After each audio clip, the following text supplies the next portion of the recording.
साहेब सामान पण गाडीत ठेवलंय, गाडी घेऊन आलोय मी. काय रे, काय झालं? एकदम शांत दिसतोयस. नाही काय नाही साहेब, काही नाही. अरे बोल.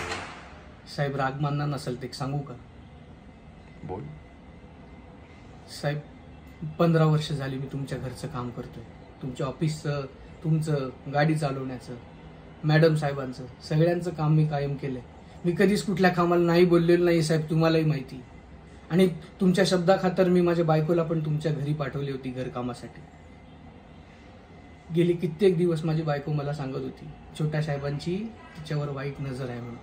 मी कधीच तिच्या बोलण्याकडे लक्ष दिलं नाही साहेब, आणि कधीच या कुठलंही तुमच्याकडे येऊ दिलं नाही.